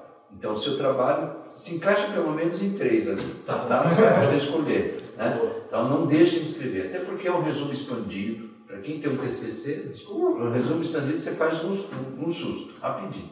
Né? Você tem até 30 de agosto para escrever, para depois apresentar o trabalho. Mesmo que você não vá lá para Brasília, está convidado, seja bem-vindo. De repente você vai visitar o Lula, já faz uma política pública lá, né? Muito amigo em Brasília. Muito amiguinho, eu imagino, mas enfim, o GTs é só virtual. Tá? Então, mesmo que você não possa ir, o seu trabalho você vai poder apresentar. Além de socializar isso, não só no 10º Educom, uma vez feito isso, depois você poderá vir a ser convidado a transformar isso num artigo, para futuramente estar no e-book, como a BBEducom e a NCE já tradicionalmente fazem. Né? O que acaba levando o seu artigo a estar também no ambiente depois também de socialização, com o devido INSBN, que entra no seu currículo, tudo isso conta. Sim. Tanto para você mesmo, ainda mais para alguém que tem esse desejo de continuar, né? Seja aqui ou seja em outro lugar, e mais do que isso, enquanto devolutiva para a sociedade. Né? Mesmo que você tenha a trazer ao final alguns apontamentos sobre o currículo paulista, do que há de positivo que você percebeu nele e do que há ainda de equívocos ou de limitações, mas também o que há de potencial. E é esse potencial que a gente está precisando desse retorno da ciência, né, para essa política pública mesmo. né? Foi até onde ela conseguiu ir. Então eu queria ressaltar que, por exemplo, eu gostei muito do histórico que você fez. Sim. Embora você não tenha viajado muito na maionese, tinha que ser objetivo, né? Mas você trouxe um pouco desse contexto do que é o lúdico. Confesso a você que quando eu comecei a ler, eu tinha aquela expectativa que fosse aparecer meu doutorado. Aí eu cheguei até o final, apareceu meu doutorado. Eu falei, poxa, ele não me lembrou de mim. Mas tudo bem, meu doutorado em 2005, né? Ficou lá por trás. Mas é porque o meu doutorado falou sobre o lúdico, né, na aprendizagem, e o lúdico é aprendizagem, nos jogos digitais, melhor, na brincadeira das crianças com jogos digitais. Então, meio que o assunto a gente também tratou lá atrás, né? Brincadeira à parte, né? Não esperava não, até porque o meu trabalho tem outro foco, é o foco da criança em si, né, e da aprendizagem dela, e não o jogo em si, né? Mas só para brincar que, enfim, né? Se eu estivesse lá ia ficar também feliz. Mas tudo bem, eu entendi o recorte seu. Mas para dizer isso, porque assim como eu, você fez esse levantamento do que é o lúdico, né? Como eu fiz por conta do seu tema até, né? O lúdico e aprendizagem na cibercultura, né? Que foi o meu doutorado. Mas que você soube buscar referências importantes dessa teoria. Então, além do Huizinga, né? Você foi lá para Rousseau, para Platão, falei, nossa, que chique, resolvi ir lá, né? Assim, buscar grandes referências. E o mesmo se fez depois, em termos de referência teórica, no mais recente, inclusive trazendo a própria educomunicação, eu chego lá, né? Mas eu gostei muito de você ter trazido desse histórico para indicar o que quer dizer lúdico, qual é a diferença entre brincar e jogar, o jogo, o que é em si, né? Então eu gostei disso, e isso merece estar, por exemplo, de uma certa maneira, sendo socializado, né? Além do próprio TCC, num artigo, num evento. Quem sabe sendo convidado para falar com os nossos alunos. Certamente, certamente. Né? Além do Gilson, né? Então, a gente tem uma galerinha que sai daqui, que a gente fala, opa, não vai embora não, volte aqui, compartilhe com os colegas, né? E é um exemplo disso, de você poder trazer essas questões. A diferença de lúdico, de jogo, do que é brincar, né? Essas nuances são importantes para a formação do educomunicador. De várias outras áreas, de educomunicadora é muito importante. Até, enfim, você discute a questão central, né? A questão do jogo em sala de aula. Né? É uma parada específica, que depois de todo esse contexto merece, né, a abordagem específica, né? E aí você faz destaques que até você não dá tanto espaço, tanta ênfase, mas que são fundamentais, como, por exemplo, isso, de que o jogo, quando ele chega num contexto em que se torna obrigação, opa, já não é mais brincar. Então foi legal você ter chegado no final e ter dito isso em relação ao próprio contexto geral aqui do currículo paulista, né? Quando de repente traz jogo e ao tornar obrigatório para todo mundo, e aí você fala, e quem não gosta de jogar? Lembrei de mim. Embora eu tenha feito doutorado em 2005, quando eu terminei sobre jogos digitais, eu nunca joguei jogos digitais. Eu nunca gostei. Parece contraditório, mas a vida me fez chegar lá no problema, né?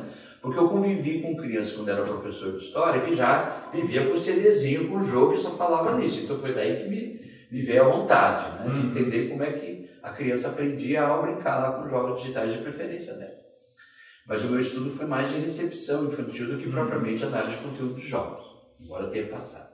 Mas foi o máximo que eu cheguei até o jogo. Né? Depois disso não dei sequência, meu caminho foi para outro, que foi para a educomunicação, a ponto de perceber isso que você também traz. Discutir sobre jogos nos contextos de educação formal ou não informal tem tudo a ver com a educomunicação. Né? E é legal ouvir do Gilson que tem ponte, que ele também percebe que é isso mesmo. É legal que a educomunicação traz uma perspectiva que também colabora nessa problematização. Não só sobre a compreensão do que é o fenômeno cultural do jogo, presente ou ausente, com relação às questões políticas no geral, né? Até temas como esse que você falou, de regulação, etc. Sim. Até as específicas do contexto da política pública de educação, que tem então o jogo lá. Opa, mas tem como. Dependendo de como está, é perigoso, é pior até, o risco é maior até. Né? Então é legal o seu trabalho nesse sentido. Você traz essa delimitação do que é de positivo que pode haver nesse uso do jogo, bem como o que há de possíveis equívocos, né? E que pode até levar para um caminho que você não discutiu, né? Você só deu assim, uma ideia de caminhos até inversos à própria perspectiva da comunicação. Né? Ao fazer um uso de um jogo, por exemplo, que favorece não uma leitura crítica, a problematização do que está no jogo, ou do que as pessoas ali jogando percebem. Não, simplesmente o vício, né? A compensação utilitarista do prazer ao jogar. Aí não, aí a comunicação não quer fazer uso do jogo nesse sentido, não. Então isso é legal, que você tenha trazido, e esse é outro eureka que você traz. Então, além de não ser obrigatório, para ser realmente o jogo aquele que cria o êxtase, né, que leva o sujeito a ter, né, vamos dizer assim, essa relação mais autônoma, saudável, né, do jogar, o prazer em si. O prazer em si que está na justificativa do desejo de jogar, né? A ponto de, inclusive, ser resultado de uma opção da pessoa. Então, a hora que eu torno o jogo obrigação, opa, estou quebrando essa relação, relação de prazer. Então, é legal que você tenha apontado isso. Talvez isso mereça, por exemplo, uma continuidade de aprofundamento na pesquisa, para entender essas duas situações, né? Vai ter um pouco que eu estudei lá atrás, né, no meu doutorado, mas deixei para lá, ficou por lá. Mas eu avancei muito pouco nisso. Mas o seu trabalho também ele permite isso, né? Essa questão do jogo espontâneo e do jogo, então, no contexto obrigatório, dirigido, controlado, né? Tanto para o bem quanto para o mal. Você menciona alguns termos que são horrorosos, né, que eu não gosto, por exemplo, jogos didáticos. Você menciona porque isso tem esse termo rodando por aí, né? Pior do que jogo educativo, né? Inclusive tem gente que propõe isso, não usarmos o termo educativo porque ele carrega, né, uma perspectiva da educação tradicional que talvez traga uma perspectiva negativa. E por incrível que pareça, essa inteligência artificial está perigosa, viu? Eu comecei a ler o TCC dele, de repente no meu Facebook, pum, aparece lá o site de games feito pelos alunos de Educom, que eu não tinha visto ainda. Que danado. Ele não está funcionando. Você sabia? Eu sei, Ah, bom. A gente está louco para colocar aquele conteúdo no Webdecom. Acabei de falar isso com a Ana e com a Cláudia lá. Tem que colocar no... Porque como apareceu lá para mim no Facebook, eu falei, nossa, esse Google tá perigoso. Bastou eu pensar, nem digitei e já apareceu lá. Aí eu gostei de ver, não tinha visto ainda. Não, fica tão corrida, né? Eu pensei que aí no negócio da formação do professor, tivessem visto alunos, porque saíram alguns jogos tão legais. Eu sei, por isso que eu estou comentando com você. Aí eu entrei e fui ver, falei, uau, tem coisa legal, tem coisa mais ou menos, mas sim, tem coisa muito legal.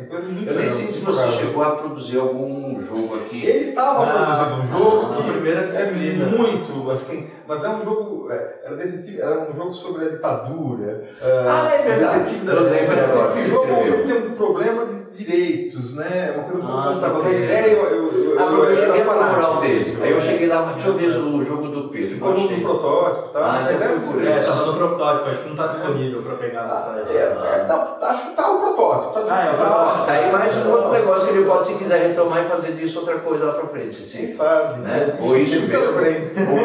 Pois é, falando, você tem muita coisa contra. Então foi ótimo. Aí eu vi isso, falei, Cláudia, isso aí tem que entrar no Webdecom. Né? E é legal a gente ver, então, né, assim como outras frentes, como o Gilson aqui representa, a comunicação também tem que ser uma referência de produção, não só reflexão, mas de produção de games e jogos de temas sociais. Né? Isso tem sido uma característica, um perfil nosso aqui. Então é muito legal que na semana de comunicação os jogos sejam objeto de socialização entre os colegas, né? E etc, etc. Então, Pedro, que legal que você é mais um que contribui positivamente nesse contexto, nesse nosso histórico, nessa consolidação do jogo aqui para nós, na formação do educomunicador e tudo mais, tá?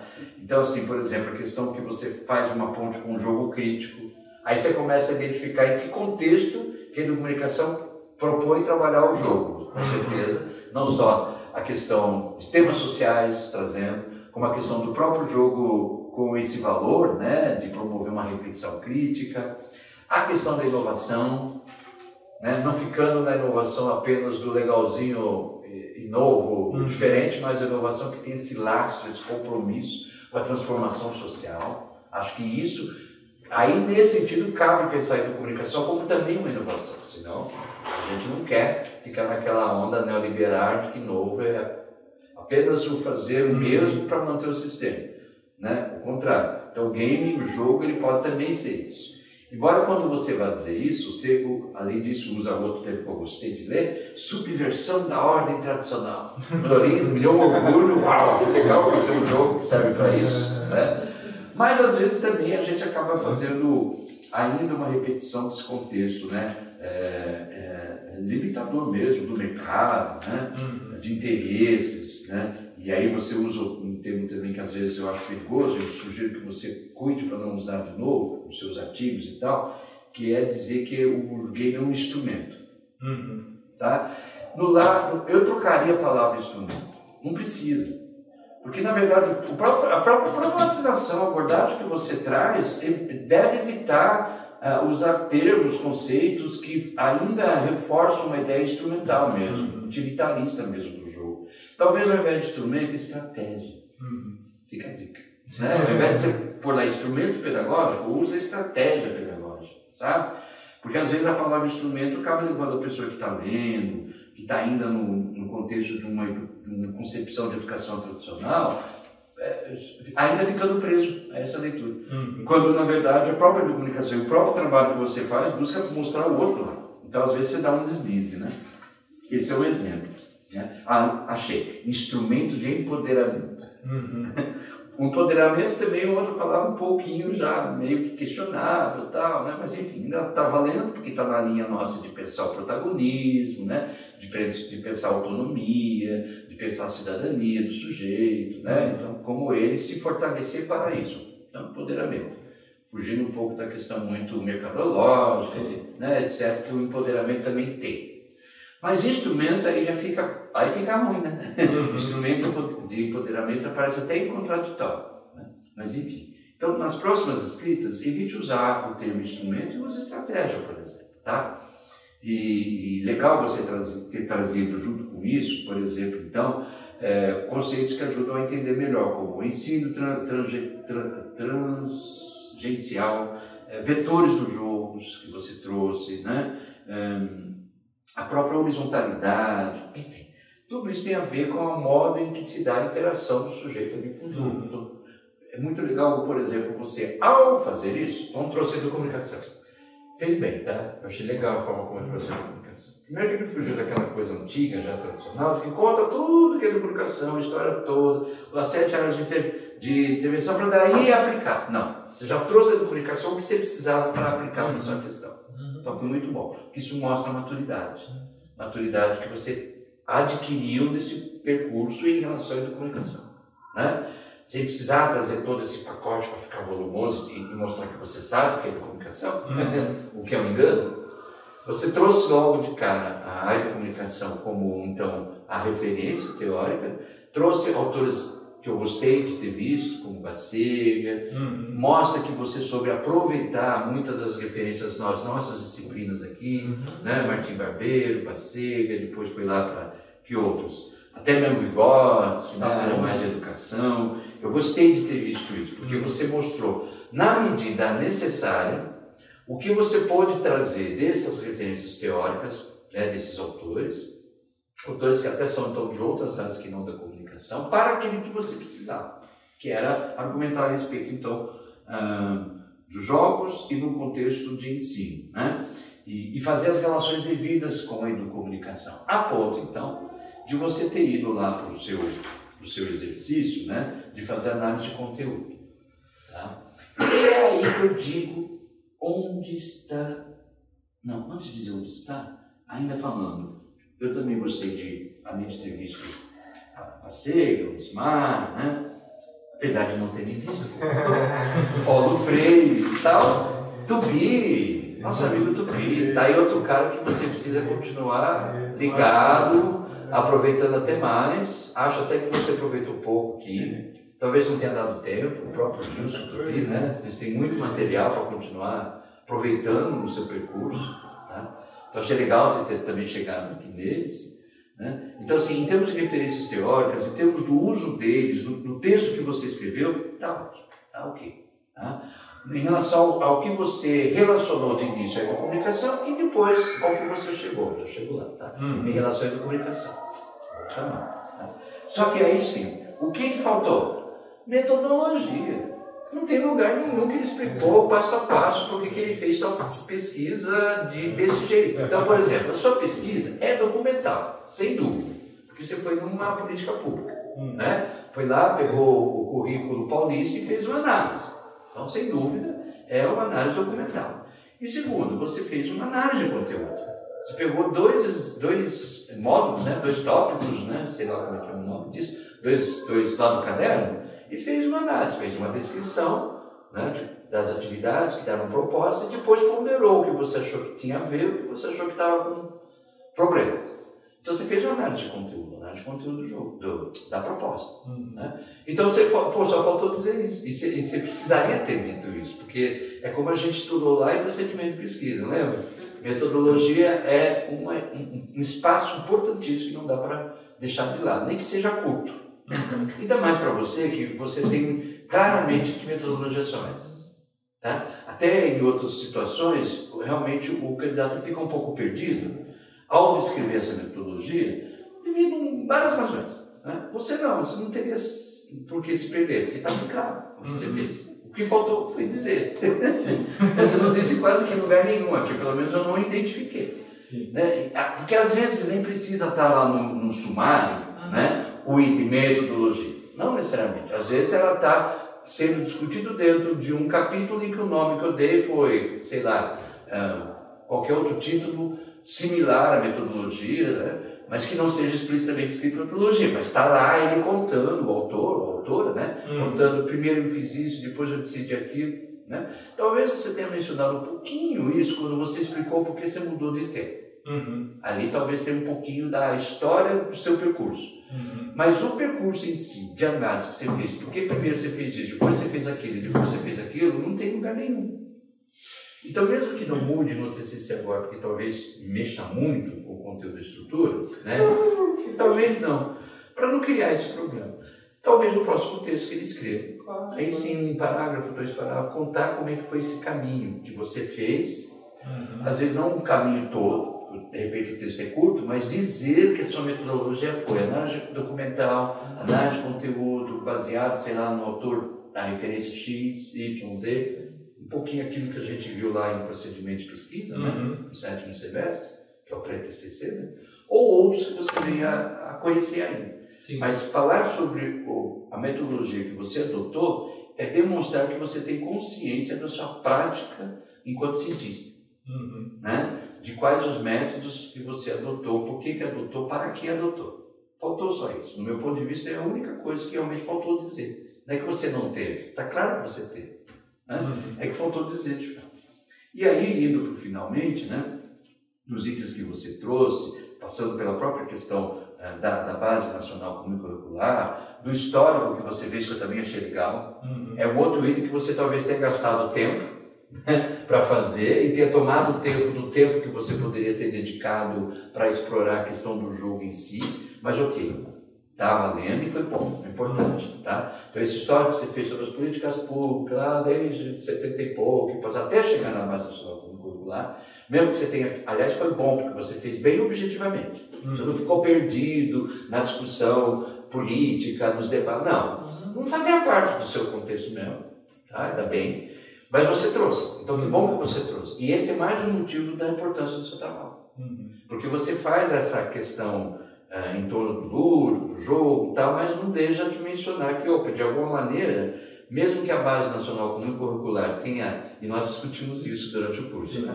Em algum momento, mesmo que rapidamente, tenha se desvirtuado da sua origem, né? O processo em parte inicial foi positivo, porque houve audiências, né? Debates da sociedade e tal, então, isso de alguma maneira ficou ali, mesmo que depois da metade em diante foi desvirtuado. Né? Você mencionou golpe, né? E tal, então também ficou essa marca negativa no próprio base. Então a base tem aspecto positivo, mas também tem aspecto negativo decorrente desse processo histórico. Então é legal você ter dito isso, mas o mais legal, como eu disse no início, agora estou indo para o fim, é o fato de você ter trazido então a política pública do Estado, o currículo paulista. Até para, inclusive, ajudar a gente a trazer essa temática na disciplina de metodologia que a gente tem aqui. Né? Porque a gente já tem a base nacional, mas a gente praticamente não tinha nada do currículo paulista. Então o trabalho dele vai ajudar a gente trazer mais ainda essa temática para os alunos estudarem. De repente, com o seu trabalho, ir lá para o Currículo Paulista para estudar. Até encontrar esses jogos, mas já encontrar, por exemplo, sabendo através do seu trabalho que tem coisa que tem a ver, mas tem coisa que está meio fora do contexto. Né? E até para quem sabe, estar motivado com o seu trabalho também fazer uma pesquisa similar. Né? Ou se não com o jogo, talvez com outra coisa. Então, embora ao final das contas você não tenha avançado muito a partir da análise de conteúdo dos jogos com relação ao que pode ser uma proposta de comunicativa, porque já não dava mais, talvez, pelo tempo, pelo espaço, ou pelo recorte mesmo que você fez, talvez isso possa vir a ser uma próxima etapa, você pelo menos apontou, já indo para o final, né, apontou algumas relações. É onde você viu que em algumas situações aqui de atividade na prática proposta dos jogos, dá para se perceber algumas premissas da comunicação. Né? Que é a questão, por exemplo, do fazer junto, fazer com em algumas situações, fazer a partir do que o jovem traz, né? Como tema, como interesse, né? Por exemplo. Né?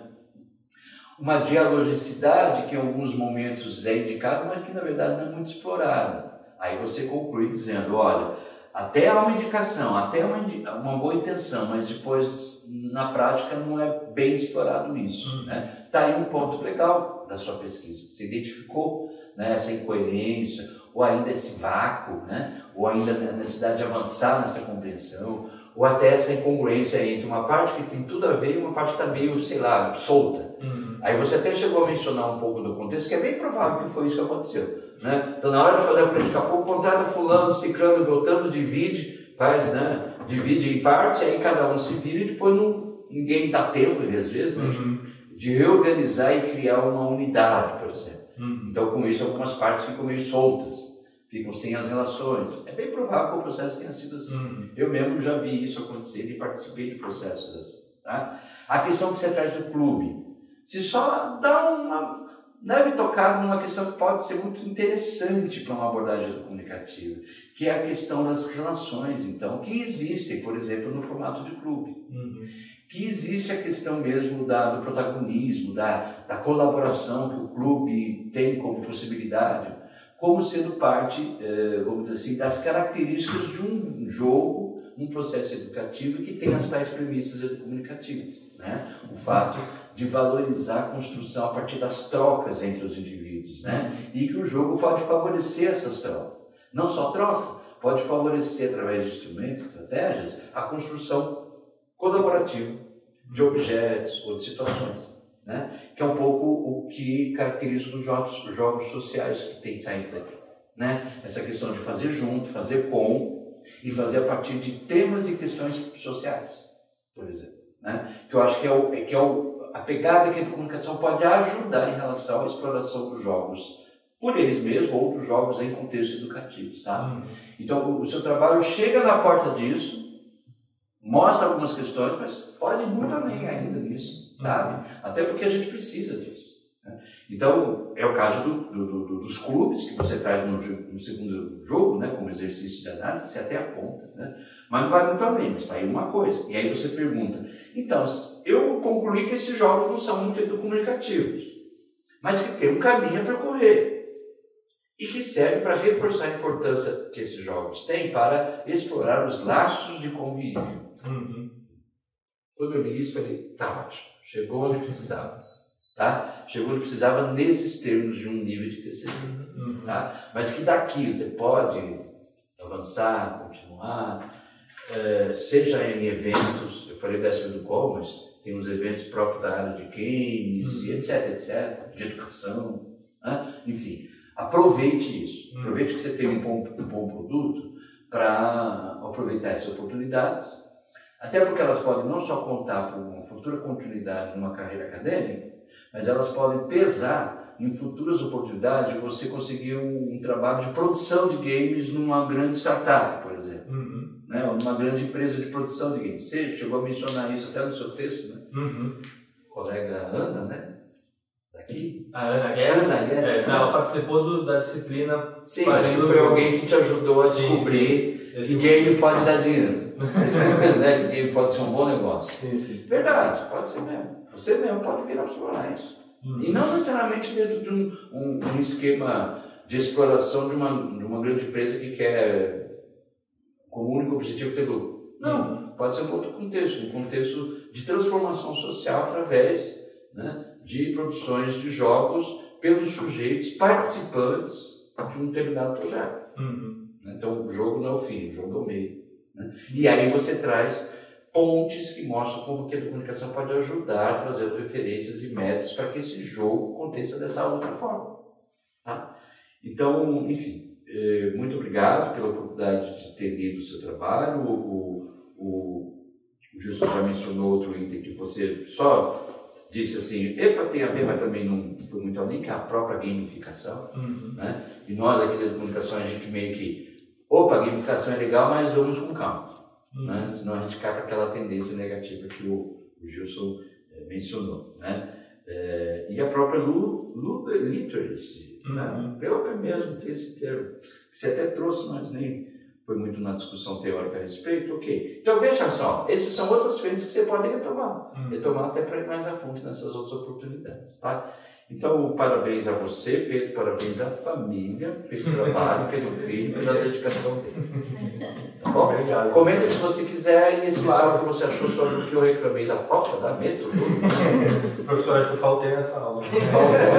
Nessa aula não, no semestre, né? Eu passei o semestre inteiro falando de metodologia. Não, mas eu tô brincando, mas não, eu lembro de ir na aula, eu lembro de fazer o trabalho, né, de fazer o projeto. O exercício, o protótipo, e o seu comentário não era negativo, mas era muito tipo, falta muita coisa. Enquanto um projeto de pesquisa. O seu, né? Ou a sua avaliação foi nesse sentido. Então, e quando na hora de fazer o TCC, eu estava um pouco distante daquilo que eu vi na graduação. Então, mas era de fato uma lacuna assim, de entender o que é metodologia e como ela aparece. Porque eu sempre assim, ficava muito no universo do trabalho, do mercado de trabalho, academia, estudo. Então tem algumas coisas que me passaram que são hoje muito uma lacuna de formação, né? Não foi uma formação completa, gabaritei todas as disciplinas e é isso aí, mas é de fato acho que uma falta, uma dificuldade de compreender como se executa o trabalho científico, nesse sentido. Eu adoro ler ciência, adoro ler trabalho, livro, artigo, TCC, não tenho problema com ler nada disso, mas uma falta de compreensão de como se dá a construção desses trabalhos. Né? Talvez você tenha até descoberto agora, mas eu acho que faltou você dizer. Claro. Dizer isso no TCC. Não é a falta de não saber, mas é de compreender que isso tem um nome, e esse nome, se dá esse nome. Isso. E dizer isso no seu texto, porque Sim. o texto na verdade é isso, é você enquanto cientista, né, dizendo para o leitor, né, o que você pesquisou, por que você pesquisou, para que você pesquisou e como você pesquisou. Então esse como ficou faltando. Mas está ok. Claro. Pedro, é aquela questão que eu falei para o Rio. Vocês podem discutir e decidir que não vamos mexer, vamos deixar como está. Ok, está valendo. Acho que só a ficha catalográfica mesmo que não pode faltar.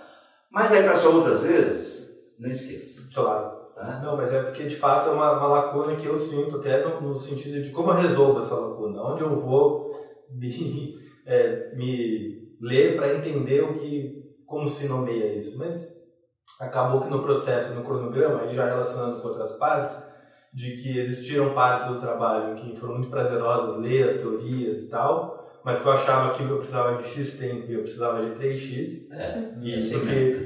Porque você vai, no fundo você vai gostando de ler. E você quer trazer mais um autor, você quer trazer mais um autor, mas se mais alguém fala sobre isso, aparece mais um conceito. Aí tem que buscar o conceito o autor para apoiar esse conceito. Então, você vai abrindo bifurcações, que aí quando você vê o cronograma, você está gastando um tempão para fazer uma coisa que é muito importante, mas ela está lá mais acessória do que como servindo de fundação para o trabalho. Né? Aí que entra a metodologia que te ajuda a ter esse conhecimento que vai cortando para pôr foco. Sim. Senão você nunca vai chegar no lugar nenhum. Sim. E teve uma outra parte que foi na construção dessa linha do tempo do currículo, que eu, na verdade, quando eu fui falar, eu vou falar de currículo paulista, mas para falar de currículo de 2020, eu preciso falar de 2011 e de 2008. Foi da meada, né? E para falar de 2008, ele não nasceu de geração espontânea, né?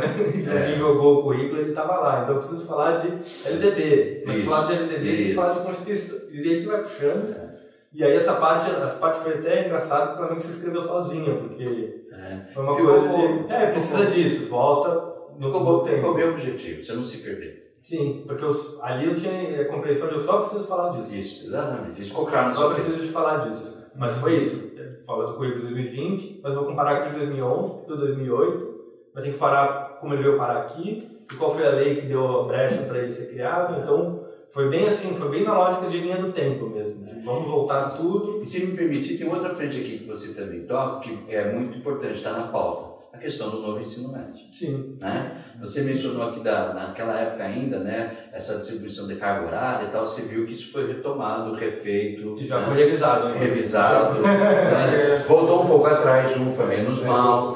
Né? Mas deixa eu te dizer que em relação aos itinerários, e a possibilidade deles abrirem espaço para a comunicação é muito grande. Tanto é que a gente está vivenciando aqui uma experiência do CEPAM. Você não chegou a estágio lá não, né? Eu fiz um estágio lá, sim. Foi, né? Mas eu fiz um estágio da pedagogia lá, da disciplina da pedagogia, eu fiz um estágio lá. Tá. Então deixa eu te contar que a gente não só está namorando, como a gente já está noivando. Tá? O pessoal da comunicação aqui já está fazendo um projeto lá dentro do CEPAM, é o ITEC, que fica aqui dentro da USP. Então tem o novo ensino médio lá sendo implementado já desde 2018 por aí. Então já tem uma coisa já um pouco mais amadurecida lá. E eu estou há 3 anos lá com projetos financiados, estudando, vivenciando como que a educomunicação pode estar no novo ensino médio. Então agora eles estão produzindo vídeo, acabaram de produzir uma série de 5 podcasts que eles estão produzindo, escolhendo com modelo educomunicativo mesmo, de projeto educomunicativo mesmo. Desde o início, quase tudo eles. Então são alunos do ensino médio, bolsistas. Tudo isso para te dizer que o que você tem a trazer aqui também em relação a essa problematização sobre o novo ensino médio, conta para nós também. No momento do próprio ensino médio, mas conta para nós também, que a educomunicação está se reconhecendo e sendo reconhecida como um conhecimento que pode preencher, vamos dizer assim, essa organização diferenciada, né, que o novo currículo do ensino médio traz. Tá? Então o seu trabalho também pode ajudar nesse sentido, estimular a que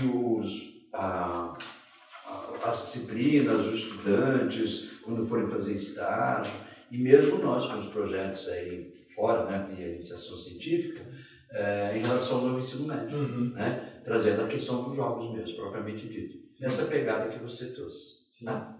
O meu estágio na ETEC foi em 2019 e eu fiz aquele estágio da pedagogia que você propõe uma atividade dentro da sala de aula, faz o relatório e entrega o relatório de estágio. Né? E eu usei os jogos da turma do Fast Food da política. Né? Eles têm uma ETEC voltada para a gestão pública. É isso, ETEC. E aí tem um professor lá que dava aula sobre a organização do Estado, organização política, e a gente usou um dos jogos lá que falava sobre como se organiza o judiciário, o legislativo e o executivo. Né? Tá vendo como tem a ver? Tá vendo como tem a ver? Aliás, uma das pessoas desse projeto acabou de fazer o TCC também. A Júlia? Não, tem a Júlia. Ela tem aquela japonesinha? Japonesinha, esqueci o nome dela. Eu sei que ela é mau humor do pessoal. Bom, mas é isso, professor. Muito obrigado. Fico muito feliz. A única coisa que eu ia comentar é com relação ao uso dos termos. Porque quando eu falo, tem lá jogos didáticos. Responde alguma coisa. Jogos didáticos, educativos e pedagógicos, eu estou trazendo os autores, aí eles falam didático, eles falam educativo, eles falam pedagógico, mas também foi uma dificuldade, assim, quando, por exemplo, falo do instrumento, porque eu acabei lendo muita literatura, e às vezes eu buscava literatura meio de forma meio voraz, assim, de preciso achar logo algo que sustente isso, mas também um pouco de, às vezes, lia uma pessoa que não estava orientada pela nossa perspectiva, trazia isso e não fazia um pouco a reflexão de como isso estava lá dentro do trabalho. Então, quando tem jogos didáticos, educativos, pedagógicos, tem uma hora que eu estou pensando assim, mas peraí, qual que eu vou usar? Qual que é o que a gente usa mas eles estavam lá posicionados sempre em referência aos autores. Mas do instrumento entendo, e acho que apareceu justamente numa dessa, de beber numa fonte, trazer algo lá dentro e não fazer a reflexão toda, né? Fazer o filtro, né? Isso. E com relação ao seu doutorado, aí ele apareceu no momento do TCC, eu já tinha passado um pouco a parte teórica, mas eu falei, eu não vou conseguir ler um doutorado porque eu já superei essa parte desse capítulo. Não, eu não tenho. Eu fiz uma leiturazinha dinâmica. Eu brinquei com você. Porque Não, mas eu olhei mesmo, mas é que já não fazia mais sentido. Tá online, tá online, meu filho, mas tem 2005. Entendeu? Nem faz sentido, eu só brinquei com você. Não, foi importante. Agora o objeto dele, nem tanto. Tá certo? Então não precisaria estar, eu só brinquei para provocar. Sim, mas aí era só mais esse comentário mesmo. Então tá bom, então eu vou ser muito breve, agradecendo vocês, as contribuições e só brevíssimos comentários. Achei muito interessante o processo do Pedro, mas eu achei que é um trabalho bastante crítico e isso é muito bom. Isso daí não foi eu que impus. Assim, de maneira geral, eu sou, em termos de estilo de orientação, bastante, como é que eu posso dizer, acho que a pessoa aprende no processo de fazer, então, assim, eu dou aqui um pinho aqui, ali, mas eu não gosto de impor muito a minha perspectiva, tem que fazer qualquer coisa, inclusive, mas aí eu vi que o trabalho do Pedro estava ficando bom e tal, e assim, daí minha culpa, eu sou professor de metodologia também, mas sabe o que acontece? Eu acho que o trabalho do Pedro tem muita metodologia. Ele está muito bem estruturado. Sim.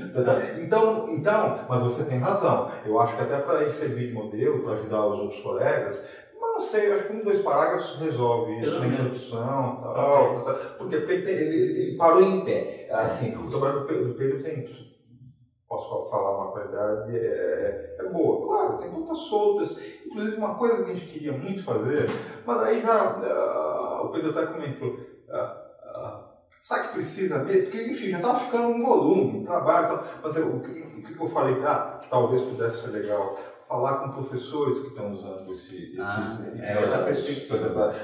Mas daí eu acho que seria uma coisa complementar. Porque daí, assim, poderia entender em que medida as críticas que o Pedro está vendo, como tem a ver mesmo, não. Enfim, mas daí...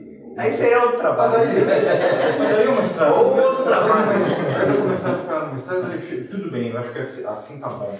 Mas só uma coisa que o Justo falou que eu gostei muito, né? Essa questão do jogo e da vida e tal. E daí acho que isso aí que talvez mostra na tua análise mais geral, nós não chegamos a essa conclusão. Nós poderíamos, quem sabe, pensar nela agora, a questão da transversalidade das práticas. Porque eu ouço muito falar, eu queria muito até ver mais a questão dos materiais, das coisas, que um conteúdo que ao mesmo tempo foi inovador, a questão do projeto de vida. Assim, e se existe alguma coisa que eu gosto da ideia. Eu também. Só que ao mesmo tempo, assim, por exemplo, a ideia das práticas culturais das pessoas no projeto de vida e o jogo, a partir do que o Wilson falou, eu acho que é uma reflexão muito bonita.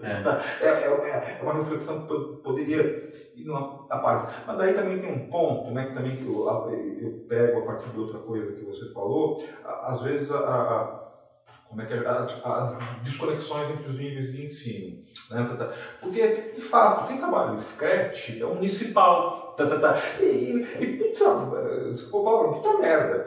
O pessoal ficou anos mexendo com Scratch e tal, e daí na hora que vai pro médio, sumiu. E mais que isso, e daí falando um pouquinho da lógica interdisciplinar que o jogo pode favorecer, o Scratch é uma coisa que eu acho interessante, que é a questão das habilidades STEAM, não sei o quê, que eu acho que até o aluno do ensino médio, ele teria talvez mais capacidade de trabalhar, de pegar o que ele já tem e fazer coisa, mas daí não apareceu. Bom, paciência, né? Bom, outra coisa que também eu ia comentar, tem tanta coisa que podia falar tal. E tem uma coisa que eu não te falei, mas agora eu te falo, daí você vai atrás. Não sei se vocês conhecem o Gonzalo Frasca, aquele designer. Ele tem um trabalho que eu acho que eu adoro, que é o jogo do oprimido. o jogo ele tem uma proposta. É uma proposta, eu tenho muita curiosidade de saber quem aplicou tal. Só que daí, nessa proposta do jogo do primeiro, tem muito a ver com uma perspectiva que o Gilson trabalha muito, que é o Game for Change, para mudança tal. Isso daí também é muito interessante, mas fica para o teu futuro para você pensar e você trabalhar. Quanto ao Codemir, claro, a ficha tem que ter limitações de potencial. Eu acredito que muito do potencial de repente um professor que lê o mapa e vê algumas coisas que o colega comentou, mas ele melhora na prática. Ele perceba, então dá para fazer isso. Então, assim, tem uma contribuição prática do trabalho o Pedro, o que o Pedro fez, que eu gosto. Né? Por outro lado, também vocês ambos acabam colocando uma coisa muito interessante, né? A questão da escolarização do jogo e a sua, como é que se diz, a sua perda, como o Pedro também coloca, a perda da sua essencialidade, da sua coisa importante. E ao mesmo tempo, se eu estou entendendo bem, o aluno nessas coisas do mapa, nem todo mundo vai passar por tudo. E o que acontece? Às vezes o aluno que precisa de uma reflexão de pontos negativos, esse que é o mais necessário não vai fazer isso. Então, assim, são currículos muito abertos, tem essa grande questão. Bom, concluo dizendo que eu se fosse você, eu botava a ficha, fazia determinadas correções. Eu, para falar a verdade, não voltei a ler tal. Acho que também, se você voltar a ler tal, assim, eu acho que o trabalho está muito bom, está muito redondinho, e é bom que ele esteja redondinho, vá para a biblioteca redondinho, porque é a possibilidade dos colegas, dos nossos alunos ajudarem. Então, eu me despeço desse nosso longo processo de orientação, mas foi um processo muito agradável, pois assim, eu aprecio muito você como pessoa, como pesquisador, como intelectual, e assim, vamos agora encerrar esse momento da banca para você sair por 5 minutos para a gente deliberar e fechar o nosso dia, tá bom?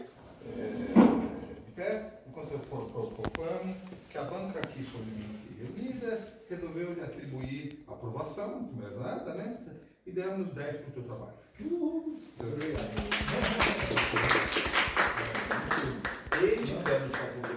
E daí por isso você tem que assinar aqui. Você está assinando dizendo que você está ciente, que você tem até 10 dias, se quiser, dizer para a gente que você não quer publicar seu TCC, mas você está proibido de fazer isso. Você está ciente que você está sabendo, mas você não vai fazer isso. Vai com outras premissas aí. Vai com outras premissas.